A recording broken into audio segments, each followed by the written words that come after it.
Evening Book 2, welcome to Jackie's Literary Corner, and I thought I would do a tag video today. I feel like I haven't done a tag in a while. And the tag I'm going to do is one I've done before, but I feel like the answers for this particular set of questions can always end up being different, so I feel like you could do the tag more than once. Although I would wait like a year before you do it again. Or maybe a few years. Just don't do it like a few months later. I mean, yeah, you could still have different answers, but I think to be fair, just wait a good amount of time, like a year, before you do this tag again. And this tag is the intimidating TBR pile tag. Let me move this so I can see the questions.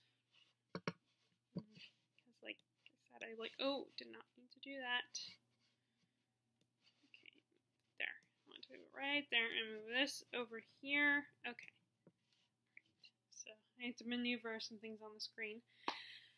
So question number 1 is, what book have you been unable to finish? And that book, for me, is when I finally started. It's one of the oldest books actually on my TBR, basically as in on my shelf.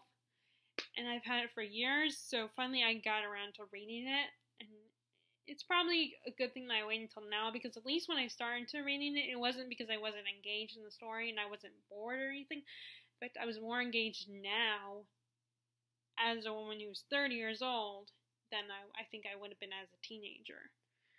But I still have stepped back from it for a little bit, and that is The Count of Monte Cristo by Alexander Dumas. Now, I definitely like this better than what I read of The Three Musketeers, because I did read that one, but I ended up DNFing it because it just wasn't, I wasn't feeling it. And maybe I should give it another shot, but I no longer have the book. Although I think I did see, because I went to the bookstore this morning before I went to work, because work ended up calling me. Well, I was still there, actually. And I did see The Three Musketeers, and every so often when I go there and I look in the little classics shelf, I am tempted to buy it again, but you know, I just say I end up turning it down and passing up on it. And who knows? Maybe I can always get it from the library. I mean, it's still pretty hefty book, but I mean, I could get it from the library. If that was inevitable, I did message my friend just now, so I knew she was gonna message me. I was too lazy to tell her, don't disturb me, because, I mean, I don't know how long my videos take. And it's not that I'm not still enjoying the story, it's just a hefty book. It's a lot. And sometimes, because authors back in the day, they wrote a lot because they got paid by the word, so sometimes there are things in there that are, when you're reading it at the time, it can seem a little tedious. I mean, for some people, I know a lot of people, every person that I've heard has read this for the first time has said they do feel like everything, every little detail, maybe it's going to be important. And yeah, I do feel that, I feel that way too, but on the other hand, I'm like thinking, is this really, was this really necessary? And sometimes the language and the way these authors back in the day had characters talk, like, on the one hand, I'm fascinated by it and I like it, but on the other hand, it takes forever to read. Not because it's obviously not a foreign language, although it doesn't help that this was originally in French, so there are a lot of like French names that I don't know how to pronounce. Like, I'm actually reading Hunchback of Notre Dame with a guy on Goodreads. And I was kind of struggling with the first chapter and the second chapter, although it didn't help that when I was reading the second chapter, I was at the bookstore, and there was this family with 2 little girls, and they were talking and singing, and it was cute and all, but it was hard for me to concentrate on the book. But yeah, sometimes just, like, I still like the story, I'm still excited to read and engaged in it, it's just sometimes the writing can be, it takes some time to get back into the rhythm of it and to really appreciate it. Okay, so next is, what's a book you have yet to read because it's intimidating? Okay, so let's see. Did I have one here yet? I don't have a specific, because I do want to read all my books that are big hefty books. I mean, it's not that I'm okay. Well, I might use the well,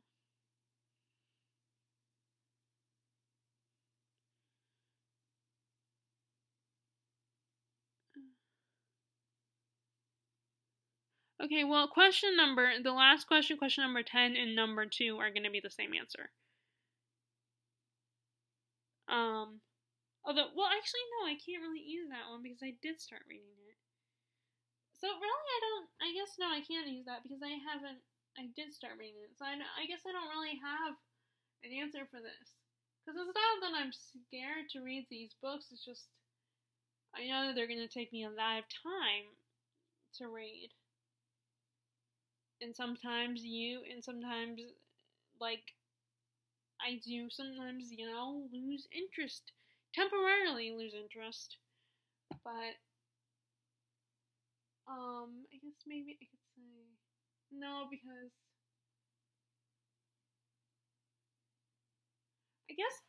I could say the Goldfinch. I keep thinking about reading it, but I still haven't got around to it. The Goldfinch, or I could say, well, although technically I've started both these books, but I haven't gotten very far. The Fall of Giants by Ken Follett. So I guess these two, although it's more about the fact that I feel I can't take these books anywhere as easily because they're the trade paperback editions. So they're they're pretty hefty as far as physical size. So it's kind of hard to travel with them. So, and and big books aren't as bad. Like when they're not so physically big. When they're physically big, because then I could put them in my purse or something. Or I could hold them in bed, or, when we're in the car and traveling to go see family members and stuff like that, or go on vacation. Okay, so, yeah, those, I'm gonna say The Goldfinch and Fall of Giants are books I've yet to read. Because they're intimidating. Okay, so the next one is You Just Haven't Had the Time. Which is practically most of these books. I'm gonna say a lot of these answers are obviously answers that it's more like books that I just haven't finished, but I started them. Like Red Seas, Under Red Skies. This week was a busy work week, and I mean, at least I got called even today to come in for a few hours. But yeah, we've been working all week because the whole hurricane happened and everything, so. And I try to read this during my 15-minute breaks, but that's 15 minutes, so I'm not that fast of a reader. So this has been going slowly. And then, this is another one that's hard to travel with. This one, The Priory of the Orange Tree. And again, most of these books are books I have started reading.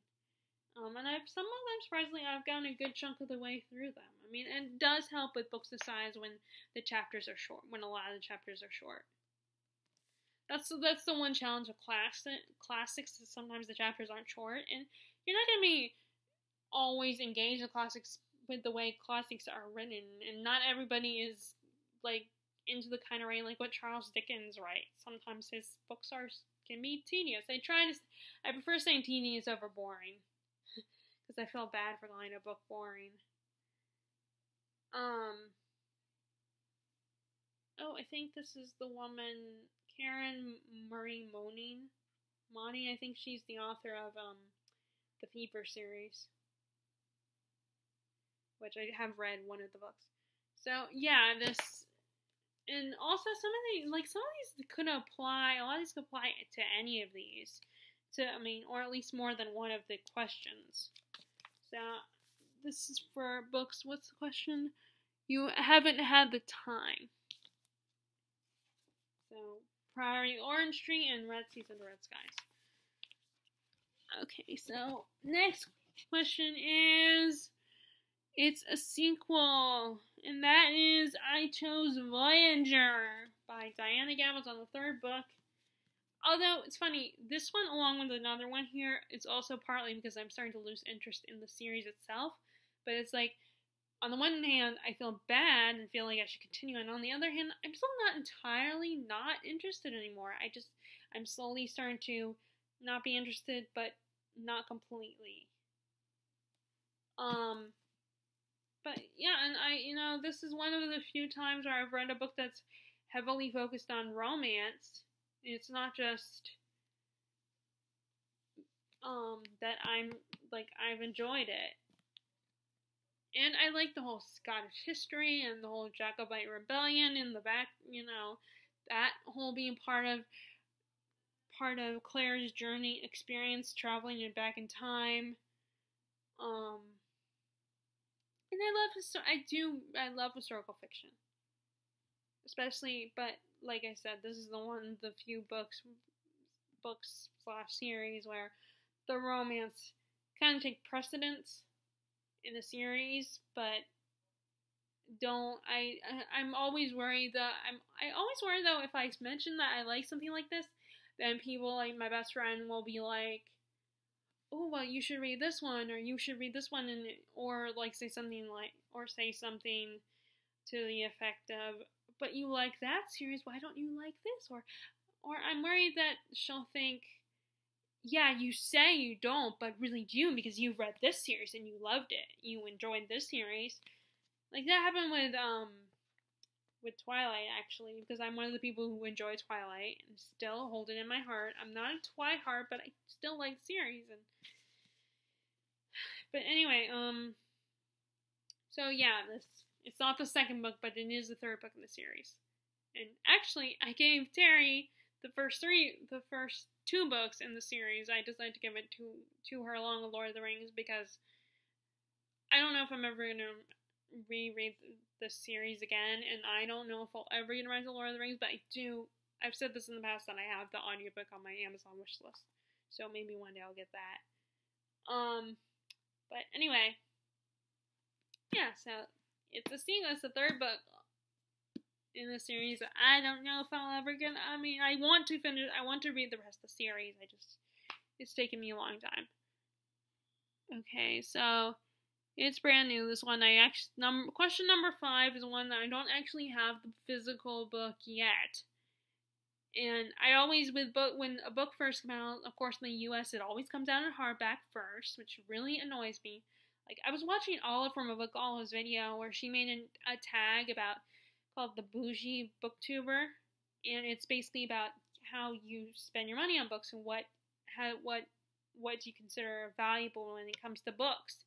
And she was talking about how she also wishes that hardback and paperback came out at the same time, but they never do. Like, I believe in the UK, the paperback comes out first and then the hardback, while in the US it's the other way around, where the hardback comes first.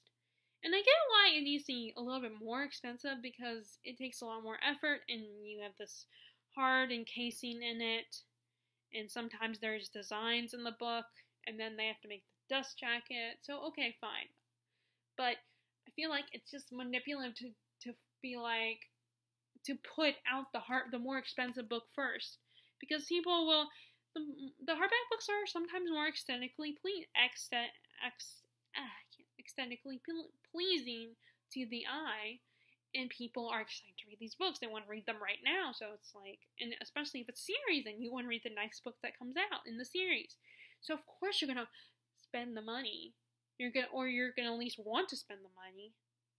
So it's a little like, I feel like it's a little bit of a marketing trick to be like, oh, we should put the people will, because they feel like people will be willingly spend the money, and if there's a choice, then most people want to buy the paperback because it's cheaper and not as heavy and easier to take with you places. Sometimes it's even physically smaller.